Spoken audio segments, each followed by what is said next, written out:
All right. Here we go. It's off to work we go. It's July 14th. It's a beautiful day, and weather's heating up, and so might the market be. So might the market be. Here's my point. I have I think we'll go rather quick today, but I have a deep dive into the market. Here's the truth. You should be 80% of your business is booked and pending at this point in the year. But here's the truth.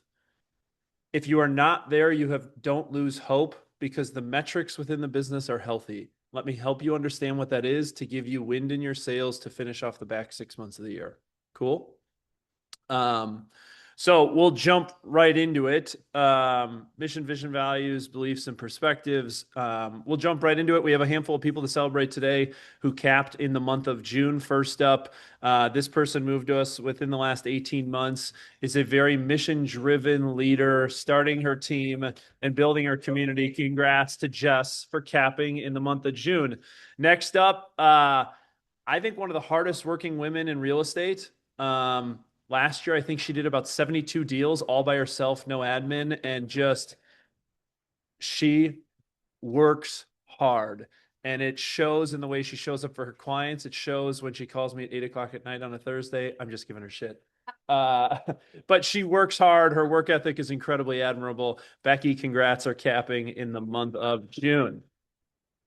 Next up, I think one of the coolest parts of our job in terms of how we serve and lead you is how people transform their lives within this space. Mike and Elise Bolt.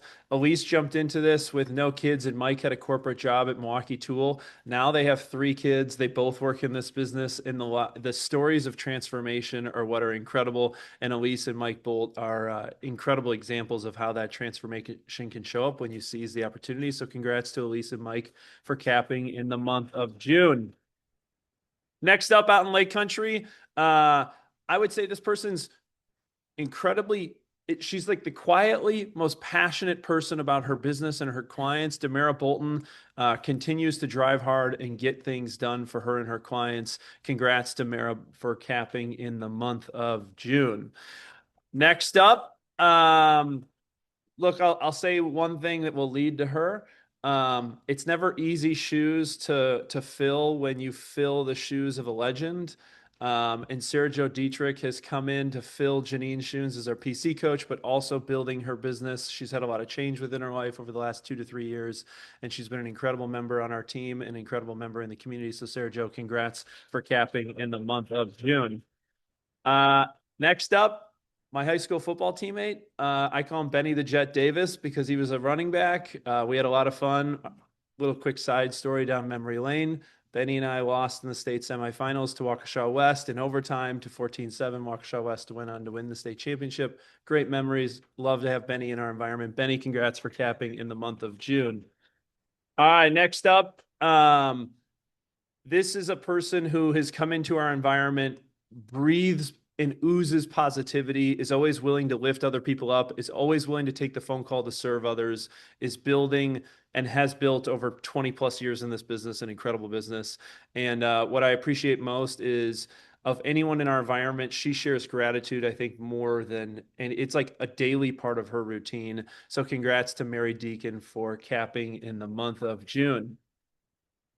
Next up, our resident equestrian. We have multiples, if you don't know, but our resident equestrian hails out of Washington County, helped launch the Prestige office, and Sarah Dreyer has been in this business for a long time with an exceptional reputation. Congrats, Sarah, for capping in the month of June.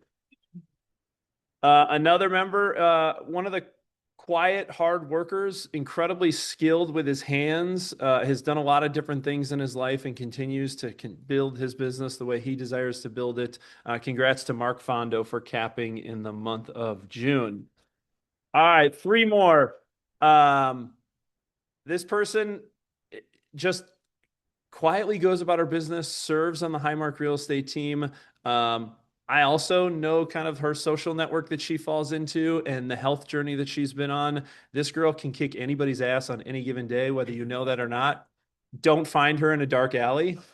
She's strong as hell, but congrats to Danielle Forrest for capping in the month of June.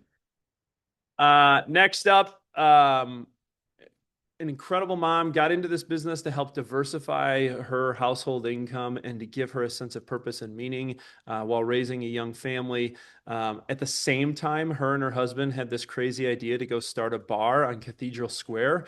So if you have not been yet, I would just give you a little bit of a plug. Go visit Foy's down kind of near the Pfister Mason Street Grill down in that area of town. They run a great, it's a really cool spot, but just a little plug for Lauren and everything that she's doing, an incredible entrepreneurial spirit and a great mom. Congrats, Lauren, for capping in the month of June.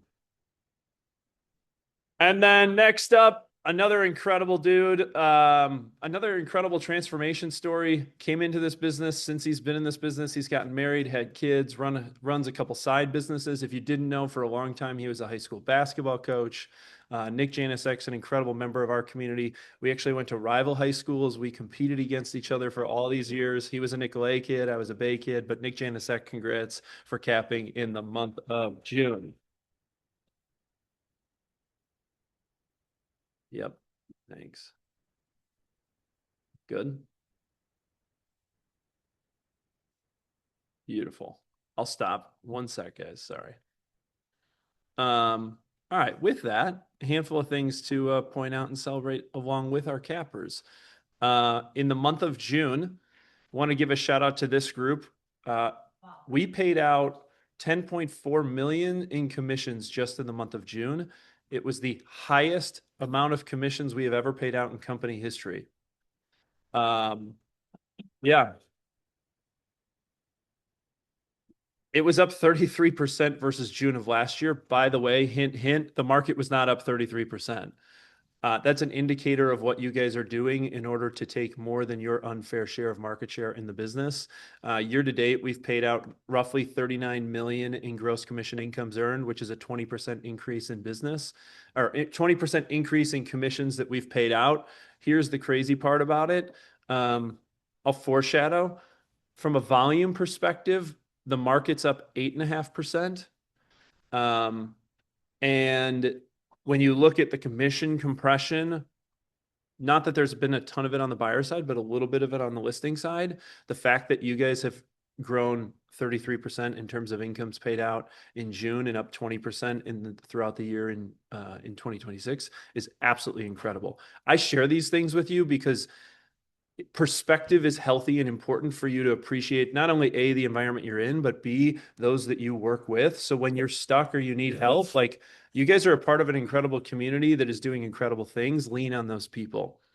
With that, then, too, from a profit share perspective, we'll pay out $100,000 in the month of June on July 21st. It is up 11% versus June of 25, and year to date, we'll have paid out $416,000, which is a 15% increase versus 2025 year to date. So incredible things being had, incredible things being done, and it's our honor and pleasure to be able to serve you, but also to be able to share in the profits of the business with you for those that participate in the profit sharing system. Cool. All right. With that, we're going to skip this. We'll go to something else. Willis, what do these guys need to know as it relates to some tech updates coming down the pike? Mr. Good Willis Love. morning. I'm There you here. go. So really quick, I'm gonna blast through all this. For those who haven't installed Uniflow yet, of course, there is the resource panel that we shared last week. Well, the week before that. It is constantly being updated. Whenever you share like some troubleshooting issues and things that can't be solved yet, I do put them on there as kind of like think of it as like a blog. It's like this is the update, this is the change, and this is the walkthrough on how to fix it. And of course, I do send those out on emails as well. So if you haven't installed Uniflow on your device, please do so because your old department ID method does not work anymore. We can go to the next slide, Charlie. And guys, if you need help, come in and see any of us. It's a really simple system. I know there can be a lot of angst when switching systems. A lot of this is to help you guys, actually, quite frankly, alleviate printing or the amount of times I've seen sensitive information sitting on the printing tray. We're trying to help from a security standpoint as well, which is why we're making some of these changes. Yeah, what Charlie said. I just want to remind everyone that the Agent Hub that is parked on our KW Realty MKE.com website is going to be migrating and living out of the KW MKE app. All the resources, everything that you find on the Agent Hub will be provided for you in the app. The app has been optimized for a desktop experience so that you will be able to access those resources in a pretty efficient manner and really not have any compatibility issues or anything like that, especially when going from the mobile to desktop. So, a lot of good things to come, but this is something that we're trying to put everything and all your resources in one place, especially for all of you who do most of your business on the go. This is probably something that you're going to benefit from the most. The other element of it is it's our ability as we're building out our AI capability internally that every document we prepare now lives within our AI system. So the language learning models that we're utilizing to build these systems um, allow us the opportunity to, like today, we're going to go over the market stats. The market stats will now live within the app, which is being read by our internal AI that is only reading what it is that we feed it. So we're trying to enhance the capability of what we're utilizing. I'll also hint at something. There's another project that we are working on as it relates to AI and how it integrates into creating efficiencies for you and how you get paid to make things faster and more efficient for you. Just a little bit of a foreshadow on other projects we are working on. And again, and this is just kind of an idea of like what that resource center will look like on the website or on the app, especially in the desktop version. If you aren't familiar with it yet, the app is available on the web. Agentintelligence.app is the address at the bottom of the screen. You can check that out anytime, and it does sync with your mobile login as well. So if you're having a conversation with the Ask Us feature, you can pick it up on the desktop and continue if say your phone dies or something's going on. Next slide. This is probably the biggest update of the last week. There was a short little outage which resulted in me creating two listing networks, one for the KW side and one for the public side. What you see or what you may have seen over the last few days is the listing network is now a dashboard, and in that dashboard has three separate components: the listing report, the brokers opens, and the open houses. You get to submit any of the three items there, and you get to also read and see those updates in real time, all from one place with just one link. And on the flip side, a lot of you do ask me if we communicate with our external, the co-brokes and other brokerages and whatnot. And that answer is yes. We've always shared our brokers open information with brokerages who also want to share their information with us. But now we've opened it up to, yeah, they can see our open houses as well. They do not have access to the listing report, hence the exchange. Like they only have access to brokers opens and open houses. But when you look at your dashboard, you will see any submission that they put in there. You'll see that as well, and they'll see just the brokers opens and open houses on theirs. So two separate dashboards, but everything's I think good to go. If anyone has any questions about it or having issues, navigating it, let me know.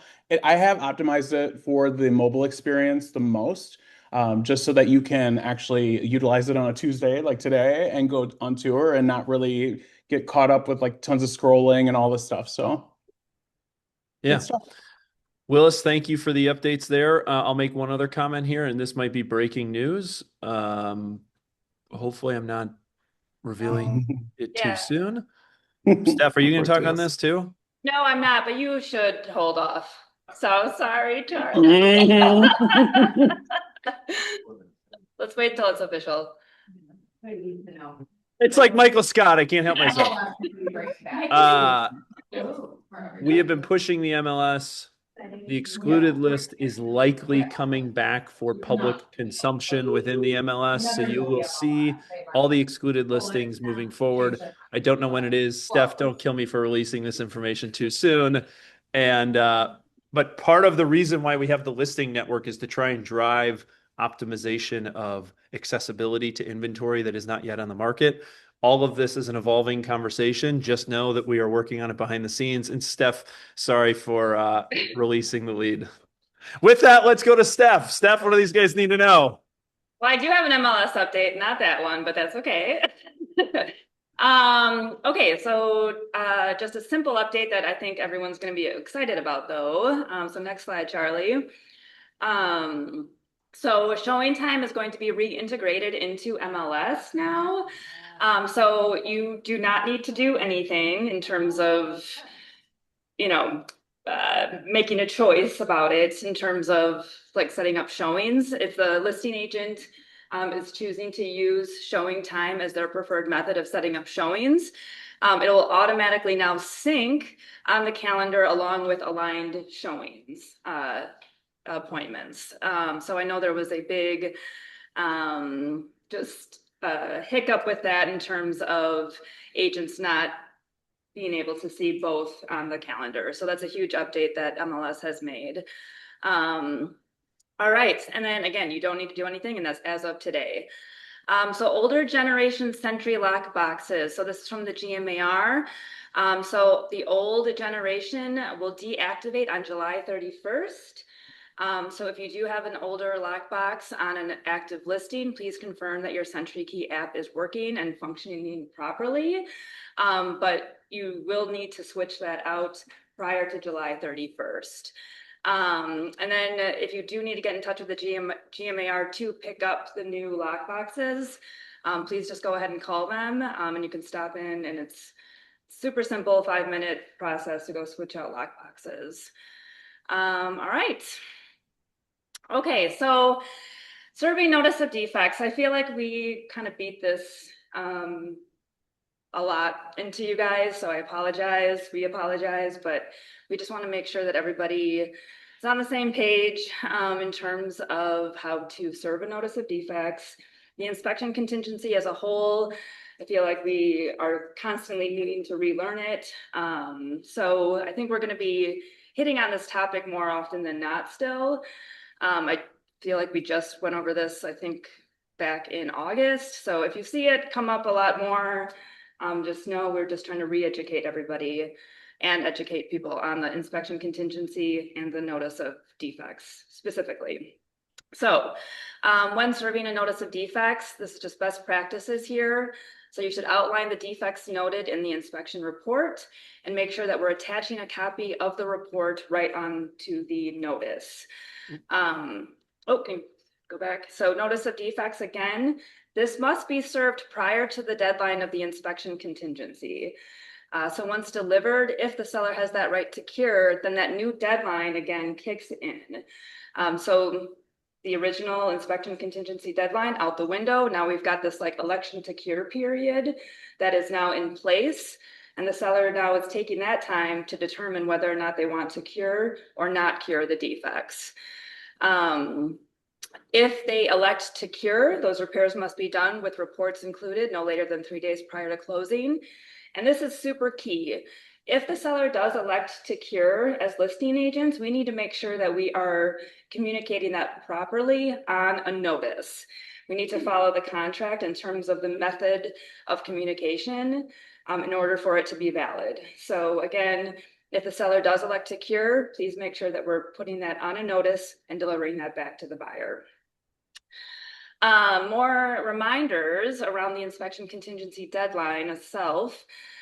So the contingency, again, it waives itself once that deadline passes. So if that deadline passes and no agreements have been made and no notice of defects has been served, that buyer is buying the house as is.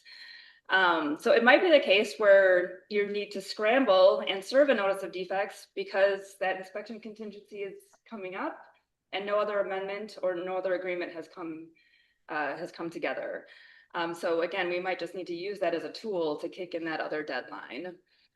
And then this doesn't come up too often, but it comes up enough where, just as a reminder, if let's say you guys are negotiating, an amendment is proposed and the binding acceptance date of that amendment falls after that inspection contingency deadline, that doesn't mean that the inspection contingency deadline has moved.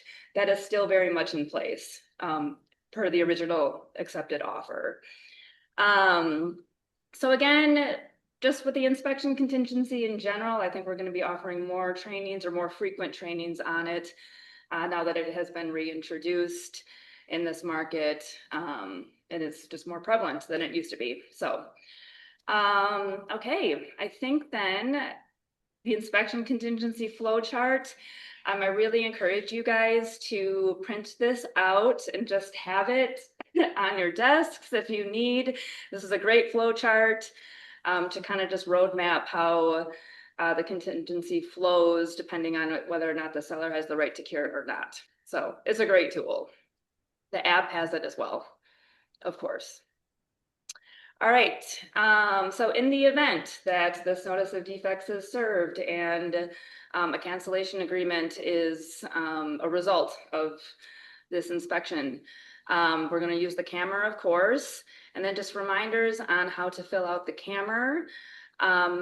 Line 9 there, we're going to indicate what the earnest money is and who it goes back to. And we do need to specifically name the party. So we can't just say seller, we can't just say buyer, we need to specifically name that person on that line. And then if we're the listing agents, we received the earnest money via trust funds. Let's indicate that we're going to return those funds via trust funds as well. That's the easiest for our accounting department.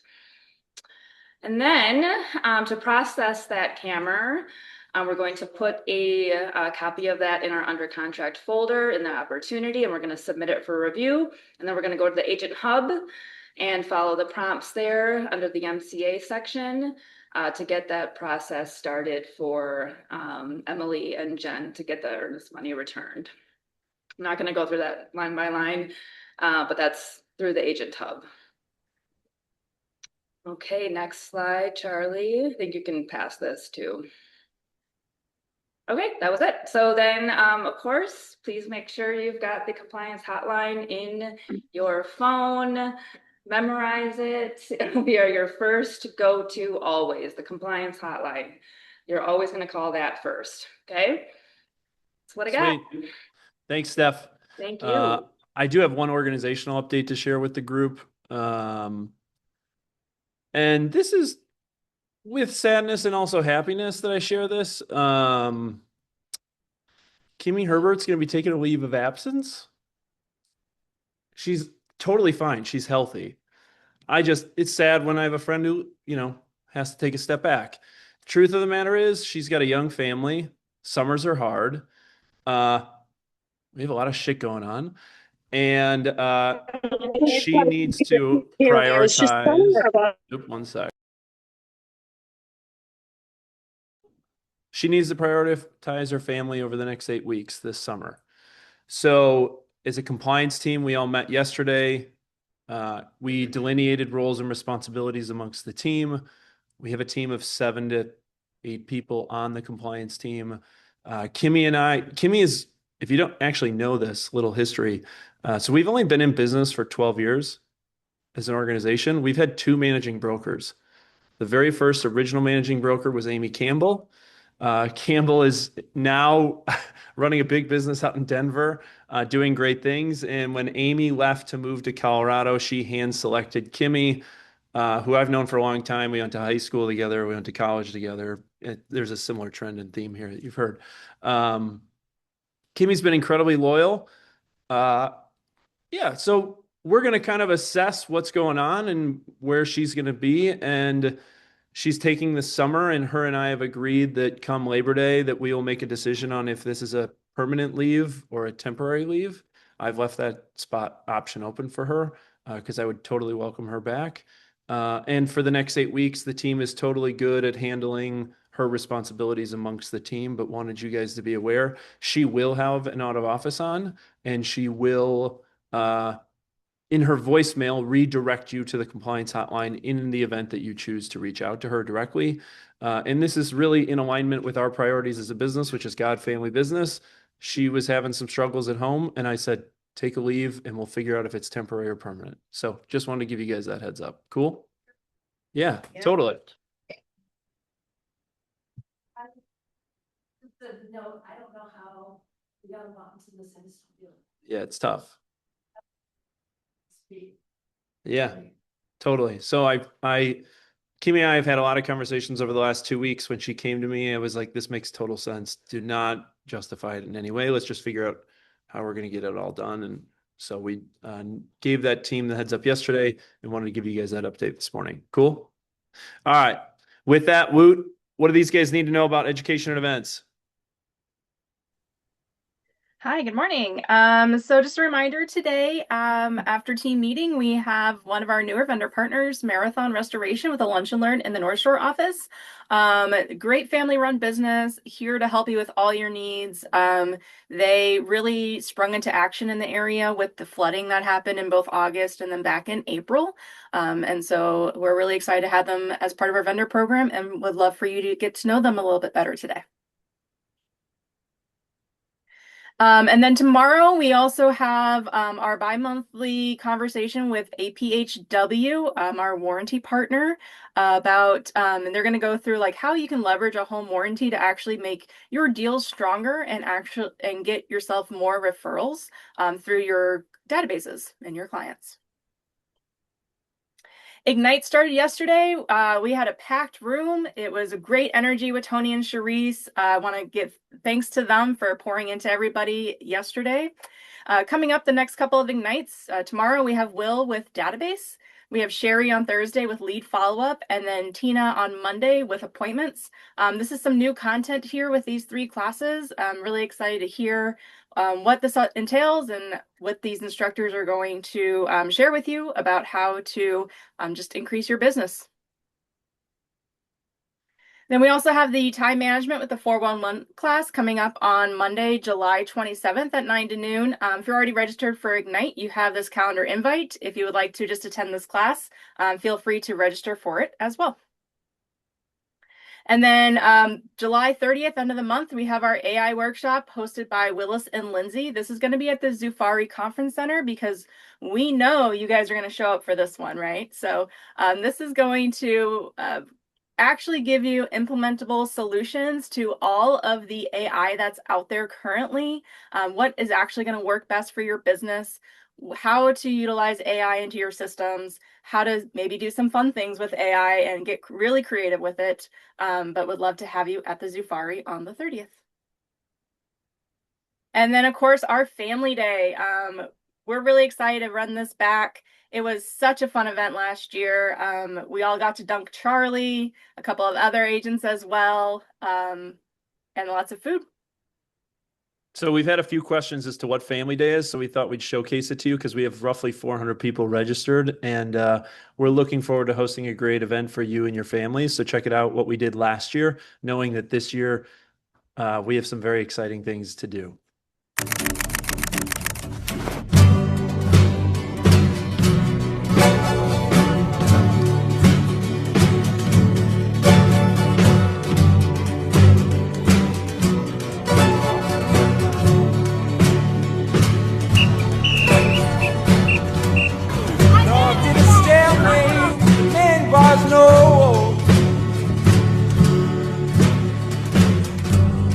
Rocking a hard place is battery control.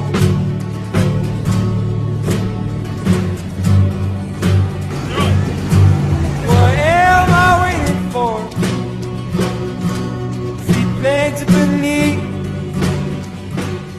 So Family Day, it's effectively just like a family picnic. And we look forward to hosting you and your families. We do the Christmas party for you, your spouse, your partner at Christmas. And we wanted to do a family picnic that we started last year. This year, we heard the feedback too. We have a gaming truck for some of the older kids. And we just look forward to hosting you guys for a day at the State Fair, not during the State Fair. So just as a heads up there, next week, Thursday from 3 to 7 at Camp Bar on the fairgrounds. All right. So with that, wrapping it up, we got Mega Camp coming up down in San Antonio with Simon Sinek as the main presenting speaker. And I'll just actually give you a little bit of a tidbit, not that it really impacts us in Milwaukee yet, but also at Mega Camp yesterday that was announced that the Jason Mitchell Group, which is actually the #1 team in the entire U.S., joined KW out of Phoenix. They operate in 32 different markets across the U.S. They closed 12,000 transactions. They will be presenting at Mega Camp. Here's my read if you want to know my opinion on why the deal came together. I think a parallel example, they're like Gruber law offices on steroids. They have a lead generation funnel. They have lots of leads. The leads are nationally and focused and based. I think this is a leads play more than a team play. And I think that there will be opportunities based on however these guys operate their business. I'm uncertain too. I'm not going to pretend like I'm going to tell you I know exactly how it is played out. I think they're trying to scale their lead funnel, and more to come on that. But I'm sure more information will be released at Mega Camp. I just found out about it yesterday during a conference call at 10 a.m. So just as a heads up there. Cool. All right. With that, I'll go into the market insights as to what we're seeing for the first half of the year and what I'm going to basically see for the last 6 months of the year. 2 weeks ago, pre-4th of July, I shared with you a model in terms of you need to be thinking about 80% of the year is done, and yet you should not have lost hope. And I shared with you around the energy dial, around how that shows up within our business, because 65% of our transactions happen from March to September. The good news is, unlike 2025, where we saw the peak of the market actually by May 14th of 2025 this year, I'm not certain that we've seen the peak of the market yet. We are cresting. I'm not going to tell you that we haven't crested, but we're close. The good news is we got an additional 6 weeks, and here's how I know that to be true. I'll get there in a sec. It's a foreshadow. So here's where we were. This is what I challenged you 2 weeks ago, and I shared with you a model around reset in terms of how do you get back on track, or how do you accelerate the results that you've had so far in 2026.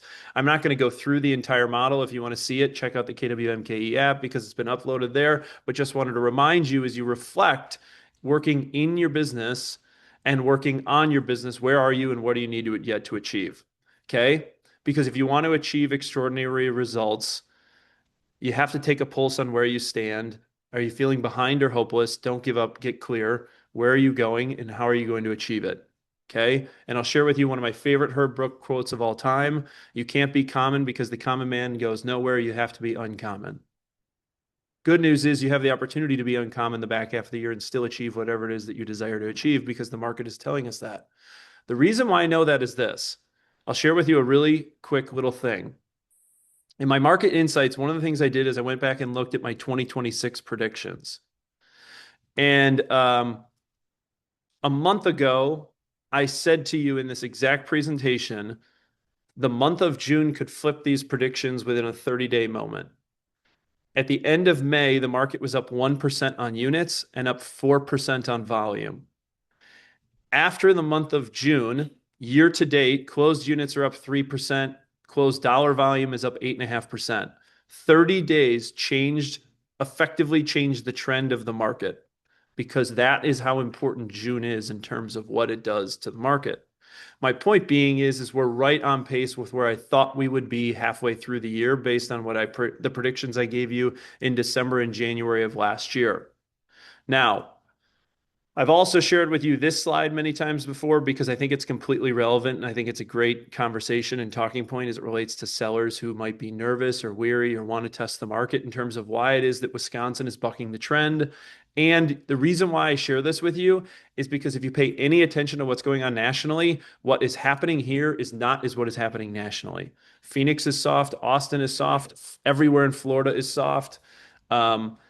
If your consumers or your clients, your database is only getting their information from the outside world and they're not getting it from you as their economist of choice as it relates to their real estate assets, you are missing the opportunity to showcase your value. Our market here is acting very different than it is on a national level. And most people, do you know the number one news source right now in America? X. You can question the validity of that news source. But the number one go-to place where people are seeking information is X. Second piece of information is more so of national news. They're telling national stories.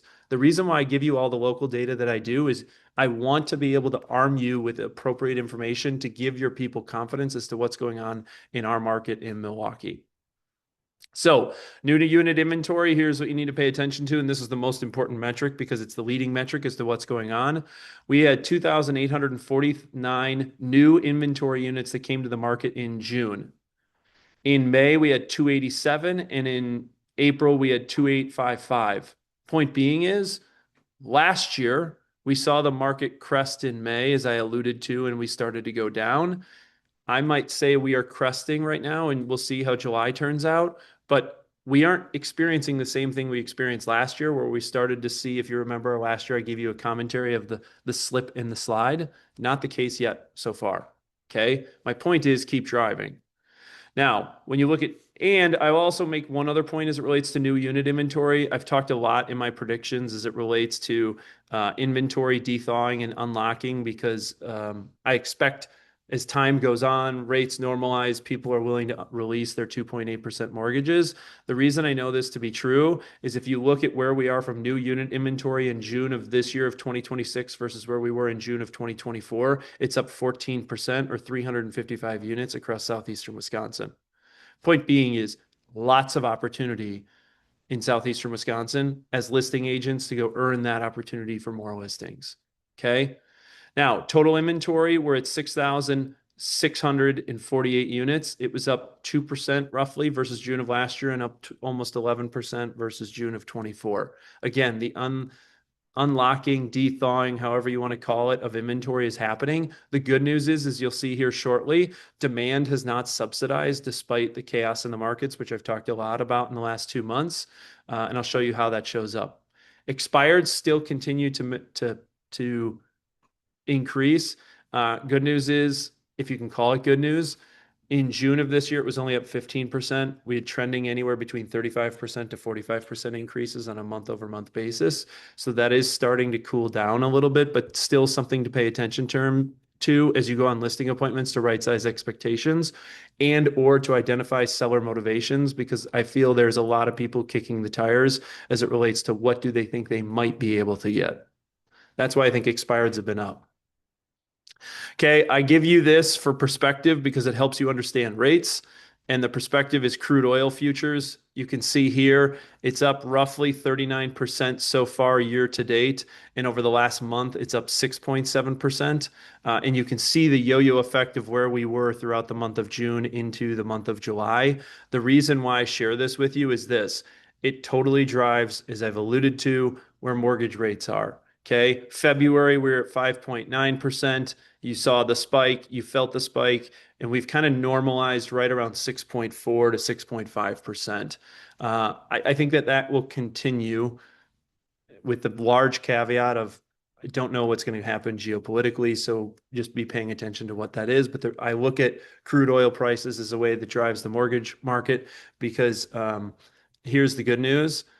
In the past month for this crude oil to only be up 6.7%, even though the year-to-date number is up 40%, tells you crude oil is somewhat stabilizing, which is why you've seen rates stabilize right around 6.4 to 6.5%.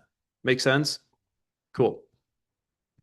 All right. With that, then, I also give you the S&P 500. I've been doing this lately to help you give confidence or put wind in your sails as it relates to consumer confidence, because consumer confidence comes from people's stock portfolios. Okay. Interesting to note, over the last 12 months or a 1-year period, the S&P 500 is up almost 20%. Okay. That's why you don't feel, despite the geopolitical uncertainty, why people have exited the market. They've stayed in the market because their portfolios have not been impacted. If anything, they've grown by on average 20%. Year to date, the portfolio is roughly up 9.5%. Again, this is a consumer confidence metric or indicator for you as it relates to when sellers come to you and say, what's happening with demand? Is it softening? No, rates have stabilized. Rates have kind of normalized at around a 6.5%. Also, the S&P is up 20% the last 12 months or up 10% in year to date. Consumers have confidence to be able to enter the market, which is why you're seeing some of the competitive nature of what's going on. I'll share with you that in a second. Average days on market, though, this is the one thing you want to pay attention to. Days on market has been climbing. It's up about a week versus last year. So right now, on average, in the month of June, it took a house 29 days to go under contract. Okay. Last year, it was 23 days. 2 years ago, it was 22 days. So point being, it went from a 3-week cycle to a 4-week cycle. You might not think that's a lot. That's a big difference when you extend it out over 6 days. Okay. Make sure that you're communicating that. The difference in this, and I've been talking about this a lot over the last 3 months, Days on market might be extending, but it is not alleviating the competitiveness of the market, nor is it alleviating appreciation gains or affordability issues. Okay. I'll share with you that in a second. Sales absorption rate. This is the percentage of inventory that went sold in a given month. It's the best indicator we look at from a demand metric. You look at this from a trending perspective. 36% of the inventory sold in the month of June. Okay. We track this because it helps identify if demand is surging or softening. Now, when you look at this versus June of last year, it's up 5.5%. And when you look at this versus June of 24, my indicators of it, it's not soaring. It's just very healthy. It's definitely not softening. And the reason why we know it's definitely not softening outside of this metric is when we look at appreciation rates and you look at the averages up 5.5% versus June of 25 and up 13% versus June of 24 and up 5 and up 10 respectively on the median, shows you that while the velocity or how long it takes to sell the home is increasing by about a week, it has not alleviated demand issues in any sort of way. It should be giving your sellers confidence, but it also should help prepare your buyers as they enter the market to be prepared to go and be competitive effectively. Now, here's what's winning. I usually block this off and walk you through it, but today I'm just going to give it to you straight. In June of 2026, I evaluated 152 deals. The list price to accepted offer ratio was 102%. We did see some softening here. It also could be because seller expectations of appreciation are rising. So there was a bit more of a matching between the two. But 102.4% is what it took to get an accepted offer in the month of June over 152 deals. Earnest money stayed relatively the same, 1.7% on average. Here's the biggest change. This is interesting that Steph brought up notice of defects today as it relates to inspection contingencies. We went from a majority position of no inspections to a 50-50 position. 49% have an inspection, 51% did not. Because of that change, we looked at the inspection thresholds that half of those that have an inspections had an threshold in June of 2026. And of those, the average inspection threshold was $9,000. Helpful? Cool. Cash offers versus finance. We saw a blip and an increase in cash offers. I think a lot of that has to do with people's balance sheets as it relates to the S&P 500, which I alluded to earlier. So they're able to leverage their position within the market and likely finance on the backside. But we're seeing more of that to be a common strategy. Average down payment is roughly 16.5%, and co-broke compensation is sitting right around 2.33%. Cool? Sweet. Grocery store market of the moment of the month. I won't kill you with this. It's the exact same as last month. The data didn't really change. So there's no need to really change it. You can download it to review it as you so please. I will say the one thing I did change in here is the one line. Homes are moving on average about 1 week slower than past markets. It's gone up by 6 days. I think that's an important nugget to make sure you're including on your listing presentations to right size velocity expectations. All right. With that, I thought I'd finish the day with a little bit around the landscape of brokerage performance. A lot of it is a reflection of what you guys are doing. Here's a really interesting stat. In today's market in 2026, you guys control roughly more than 17% of the overall total deals had in the marketplace. What's more interesting is this. The Metro MLS is up 8.5%. You as a collective group are up 22%. You're outpacing the market by 159%. I share with you the latest 12-month trends just because the visual is so compelling. And when you look here from a luxury perspective, you control almost 28% of the overall luxury market above $1 million. One little interesting nugget to note, you all sell 117% more or 2.2x more than the number 2 brand in the marketplace in the luxury space. And you sell more luxury than brands 2 through 5 combined. I'll send it to you. You sell more than brands 2 through 5 combined. If you want to know the reason why luxury is important, look, we sell homes to everybody. We sell homes to $50,000 homes to homes that are, last year we sold 8 of the top 10 most expensive homes in Southeastern Wisconsin. We sell the gamut. The reason why I share with you the luxury statistics for clarity is because everyone aspires to increase their price points. Yes? And so when you aspire to do something, you need inspiration. That's why I share with you this data. Make sense? And if you wanted to know if you're killing it or not, there's your trend line. It's your trend line, not ours. We're just a collection of what it is that you guys achieve, and our job is to make sure that you can achieve it. Make sense? Beautiful. Guys, it's a beautiful day in Milwaukee. Take advantage of the heat wave, because you'll all be complaining about it in January. And you know what? Go live life, enjoy life, and be present with your family. Kimmy gave us a great example. Have a great day.